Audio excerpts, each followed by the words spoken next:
think part of pushing yourself creatively is to understand your own tendencies and sometimes challenge yourself to work in direct opposition to that.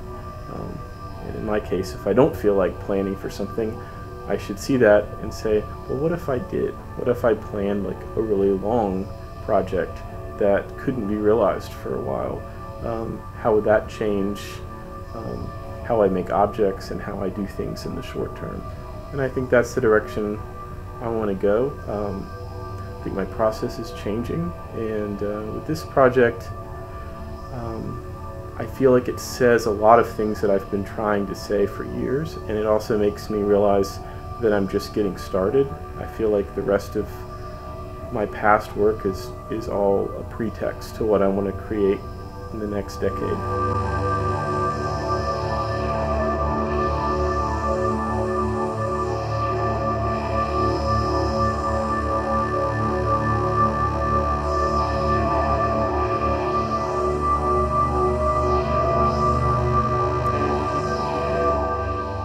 Very much of what I do is about sort of covering things, putting stuff down, and seeing how one color reacts to another, or how one surface reacts to another. And I think that those sensibilities were probably fostered by a real academic training, but I'm working against it. I'm constantly trying, when I'm painting, anytime I feel comfortable about something in a painting, and this is something that I tell my painting classes as well, I have to do something to mess it up, you know, just so I'll react to it. And that becomes a process of creating a structure and then breaking that structure or that rule. And so the end result becomes about some sort of struggle and then resolution of, you know, what should I do, what shouldn't I do, and what happens if I exist somewhere in between those things.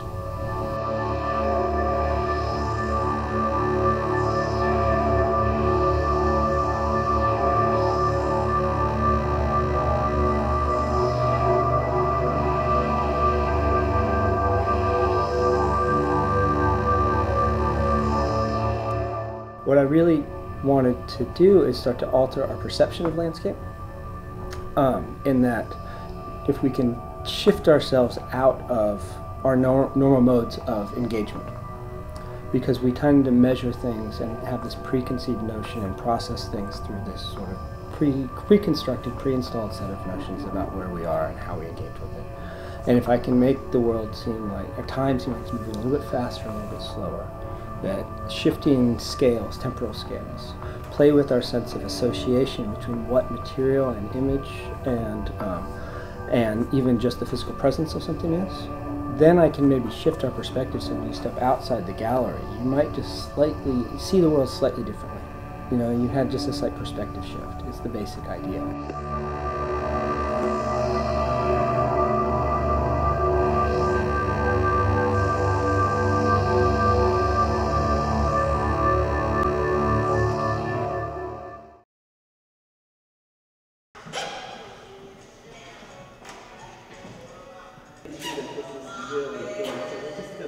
I've always wanted the work to be able to act as a conversation point with the audience, and the thread works that I did were super delicate and they were fun to make, but they were prohibitive to any kind of public interaction, because if you touched a tangled mass of thousands of yards of thread, that might be it. It might be over.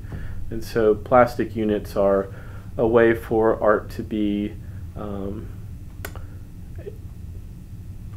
more formally diverse, but also touchable. And I think that it's been a little bit of a slow process to get it into a purely public realm like the current project is, but that's always been the desire. The repetition can be a part of my process, and it can be a part of the audience or the viewer's personal interaction. And just the suggestion of units, whether it's lines or objects, they can act as markers to indicate volume, distance, and scope. And so those things act as a gesture towards endlessness. And as I've made this piece over the past year and creating drawings and models, I'm more aware of my own influences the more I think about it. And I think one direct application is driving, you know, and sometimes it's hard to get a sense of time when you're driving, but you know, white lines in the road mark the distance, and sometimes if you're like me, you might find yourself counting them to get a sense of locating yourself, I guess. And so I think something in that is coming over to the work, and I think endlessness is something that is also so undefinable and terrifying, you know. And you think about even metaphysical questions, and you know, the nature of the soul, and where you go when you die, and I think that using a unit that suggests endlessness is a way for me to get a handle on what that means, you know, in a larger sense, without being too specific. It's very rare that a person can, you know, exist in whatever form they want to, you know, in the world, and also be continually sort of inspired and motivated and sort of questioning the things that they do and the things that they see. And you know, in some instances maybe it's sort of a selfish pursuit. I suppose my really early interest sort of came from my father, who earlier in his life was always a painter, and you know, he had sort of gotten me involved. But I think, you know, throughout my schooling, I've always been sort of drawn to the arts. I can remember maybe my junior year of high school, I made a very conscious decision to quit the basketball team because I wanted to spend more time drawing. And I suppose that could have potentially been a big stepping stone.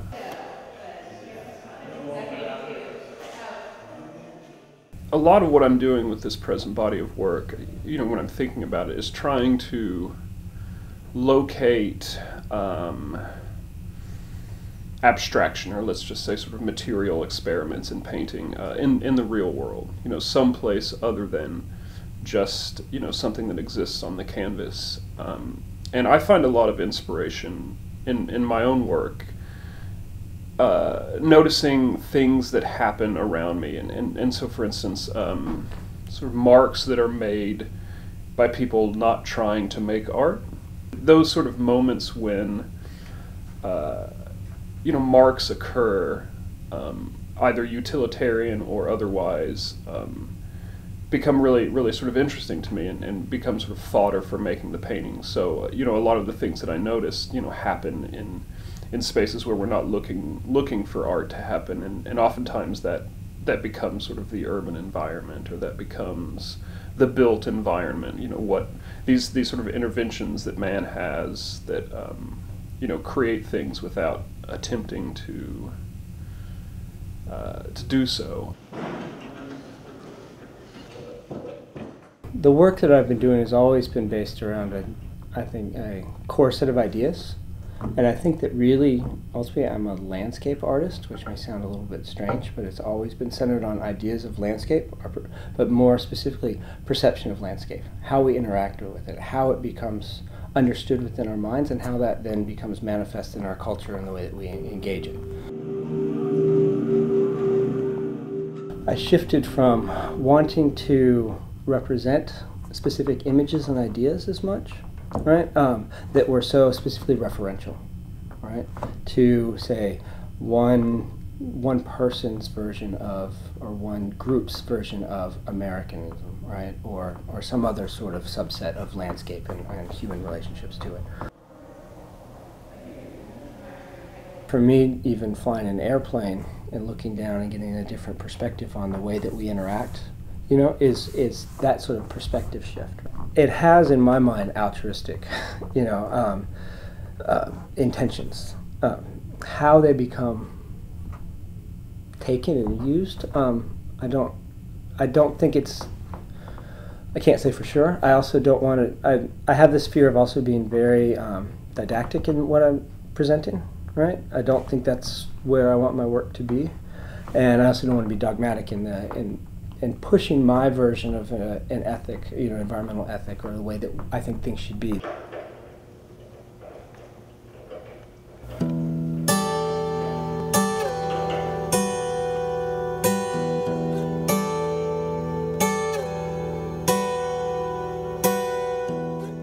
I kind of came into sound a few years ago, probably about 5 or 6 years ago, most dealing with sound as the primary medium with which I was working.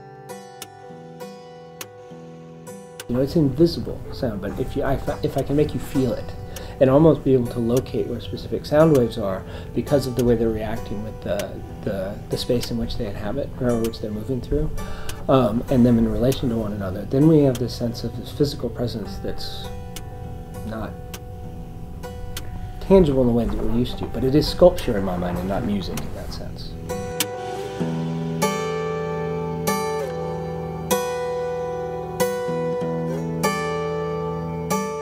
My graduate thesis committee had one strong recommendation for me when I was finishing school, and they said, your work seems like it's getting bigger. We'd like you to consider bringing other people into your process and just trusting other people to see what you see, and if you can do that, your work will continue to improve. And I really have taken that to heart over the past 5 years, and I want to continue to feel like if the quality of the concept is strong enough, then it's something I should be able to explain and share with assistants in the same way that I want to share that with viewers.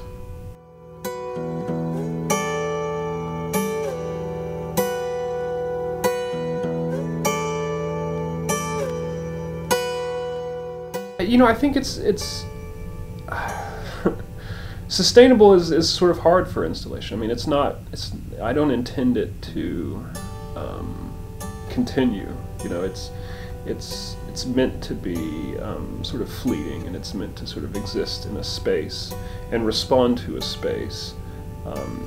But I don't see it. You know, at the end of the show, it'll be you know, taken apart and exist in records. But you know, one thing that I think is really nice about it is that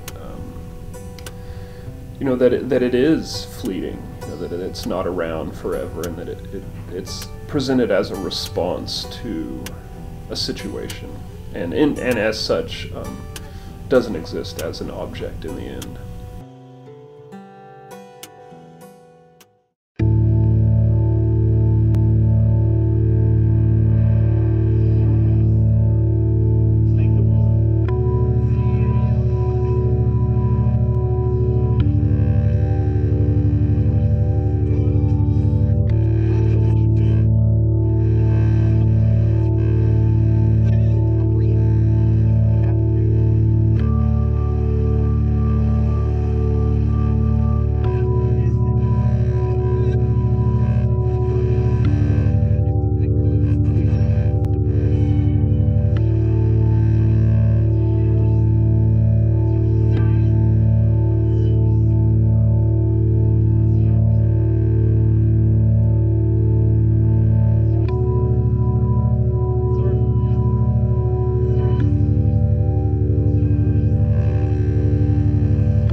sound is related to touch. Below 20 hertz, it becomes touch, right? And I found I could generate sounds that would kind of make your knees quake. You could feel it physically in your body. And you can't shut off your ears, like you can close your eyes. I decided, sticking with the time-based media, and then taking a room, the existing architecture in some cases, right? Bouncing sounds around them so that the sound waves become sculpted by the architecture and by what I program within the sound, right? But the space seems very tense and compressed and then opens up, and your whole sense of space, even though you can visually register what's there, right, is shifting around you. And that, for me, has been the most, I think, the most powerful way that I can get at these ideas of perspective shift.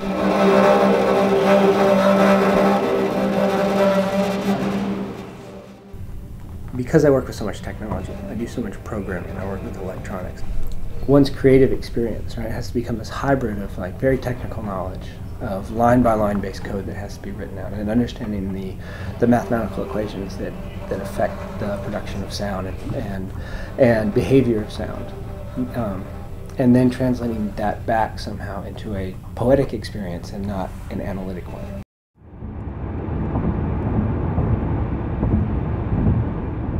I think the large piece, the sort of installation-based piece came, I can sort of directly point to sort of viaduct under Jackson Avenue up over by sort of Keener Lighting down the street from here, and for a year when I was teaching at the university, I used to live right past that viaduct, and I would ride my bike to work every day and sort of pass by this thing, and it was a wall that sort of constantly changed. It would sort of exist as a mute space.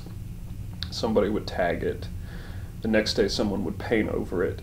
And so it became sort of this moving abstraction and these sort of geometric shapes that were a result of people covering up other people's writings, and this sort of continual sort of layering of that thing became really interesting to me, and I think inevitably sort of influenced the way that I approached that installation.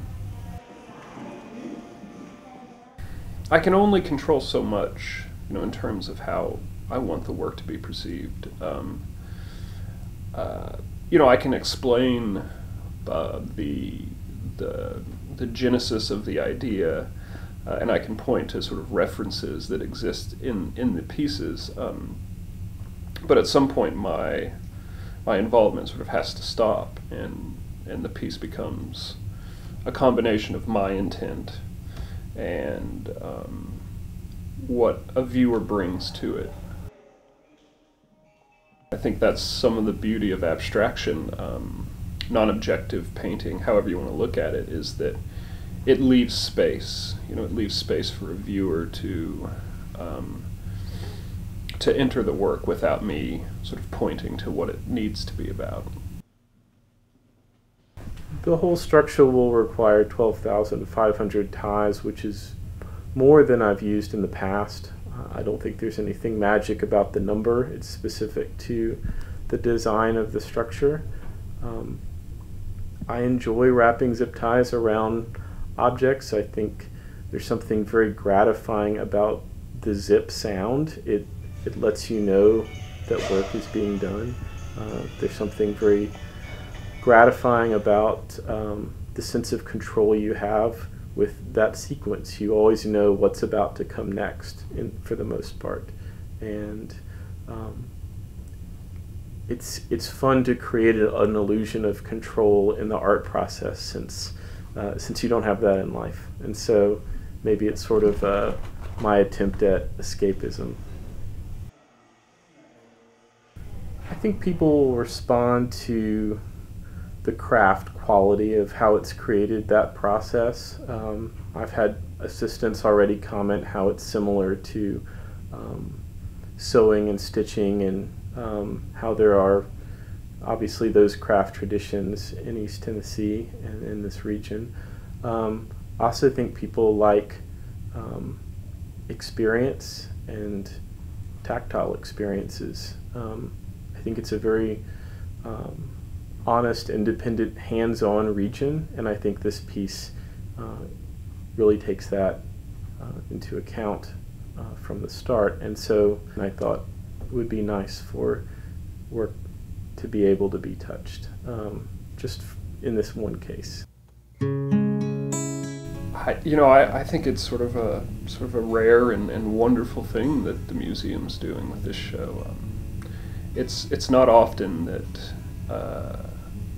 a city has such a sort of supportive institution to be an advocate for the contemporary arts, like the KMA is doing, and I think that if it succeeds at anything, it succeeds in broadening the audience. I think there's a strong arts community in Knoxville based around the university and sort of tangential spaces, but there's such a population that never gets to see the type of contemporary work that's being made, whether that be tied to the university or downtown galleries or just artists that sort of live in the city. And I think the museum is taking a really big step to broaden the audience for contemporary art in a way that since I've been in Knoxville I've not seen. I think East Tennessee and Knoxville in particular has a really good connection with contemporary art. Part of that is through the continuing voices that come through the university and stay here afterwards. And I think that part of it is location, and having lived in New York, I consider Knoxville to be Appalachian more than Southern, and I consider it to be Lower East Coast in a lot of ways. And so I think that angle helps me see how connected it is in kind of a regional sense. But I think the show is a great tradition for the museum to have. What's exciting is that to see programs like this that provide a venue for contemporary art, for experimentation, to let young artists who are working in the contemporary arts here in this region to have a voice. The opportunity for real invention in many cases is not going to come in, or at least some sort of novel invention that is worthwhile, right? It's going to come not just in the major art centers, right? And we often become somewhat mired in the thinking around where these focal points, these centers where this is that are largely defining what we think of as contemporary art. I think that there's real opportunity to see how the specifics of the vernacular here, right, of the cultural vernacular, its histories. Those artists that are contemporary artists who are the most well known are largely built upon what I think is the traditional sort of Southern iconography and structures. And I think that's a shame, because we live in a much more diverse culture than that. And I think that finding some hybridization between those really will provide some interesting opportunities. The work that I've seen in the museum and what I understand of this scope of exhibitions happening over the next year or so, I think is very appropriate to actually sort of bridging that gap, where you have a lot of work that comes from a traditional media perhaps, but I think it's presented in ways that are extremely new, right, and challenging. And I think that's what I think the role of these museums should be. Yeah, I think, the sort of intensity of the sort of color of Brian's piece, and sort of coming into the space, the proximity of that to the piece that I was doing on the wall, I think is sort of directly influenced by what was already happening in the space, which is, maybe one of the sort of nice things about working sort of intuitively with that piece is sort of, I came in and I had a vague notion about what would happen, but I couldn't say off the bat exactly how it would start. And his piece had such a presence already in the space that I just started painting yellow And it kind of went from there. So I mean, in some instances, it was sort of the beginning of my piece. But you know, again, it's sort of nice to be able to respond to the situation.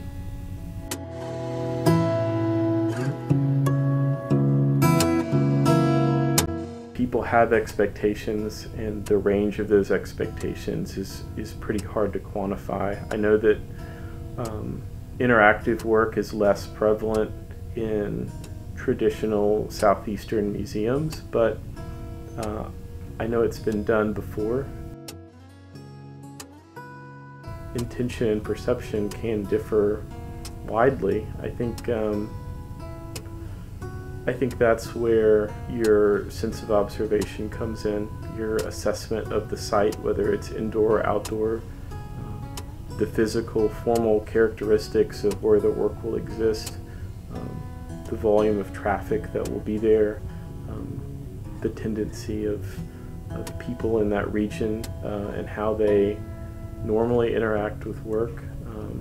I think those should all be considered before the work could be called finished. My intent isn't always comprehensive, that I learn something from my audience, and I think that that's important for artists to do, to know that if the work really is going to be a conversation, that you have to be able to listen to what the audience is saying. You have to watch their reactions, even if it's not what you expected. And that is the risks and perils of experimental work, that you wind up speaking to a smaller and smaller audience. And it's always there. I think that ultimately when my decision has to come down to what's best for the work, that I have to put it there. And maybe if, you know, and I'm always surprised at who becomes interested or engaged with it, or becomes very interested in what's there. It's not a matter of getting, it's a matter of wanting to engage, to participate in the dialogue that exists between the work and the viewer, right? And that's real. I try to remove myself from the equation once it happens, you know, and there's this thing, and then there's a dialogue that happens between whoever's there experiencing the work and the work itself. I feel like I'm kind of compelled to not play things as safe, you know. For whatever reason, it's always just been my tendency. I feel like tugging at the margins a little bit. I know there's other ways in which I could probably work that would be more easily understood, or perhaps more successful, you know, in certain ways of measuring success in terms of the art world. But that doesn't do it for me. I can't finish work where I start down that course.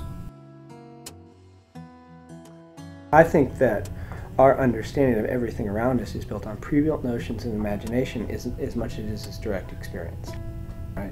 And so we live in our own heads, and our sense of reality is this hybrid of this irrational, of this imaginary, of this dream, you know, sort of situation, right? Preconceived notions, and how we assimilate whatever's in front of us into that sort of structure, all right? And that's what those works are really addressing. I guess I've become very reductive in my thinking, right? Not as didactic in the way that I use symbols and imagery, and left things more open in the way that they can be interpreted, right? Kind of nudging, hinting, suggesting, but leaving room for someone to come in and explore them and see where their own trains of thought. You know, it's sort of a path in which you meander, but what you see along that path is going to be a bit different.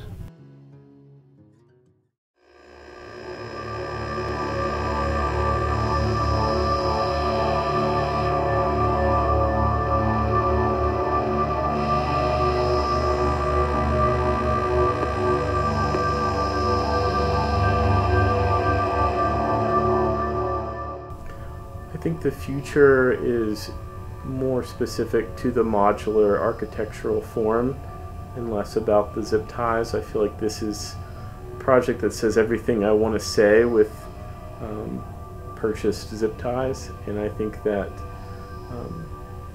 engaging people in a physical way is the direction I'm going. The current influences I have with architecture and design will continue to change my work.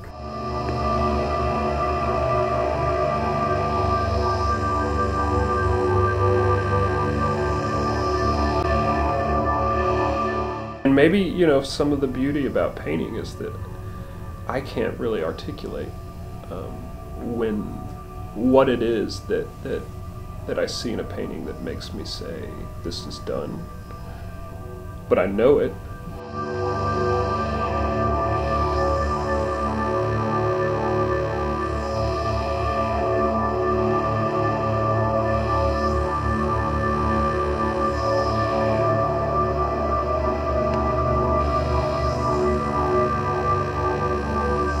I think that we need to think a little bit differently about the context of our cultural institutions, you know, in the way that they convey, not only communicate to the public what contemporary art is, but what they also become in terms of representations of our communities and our cities, right?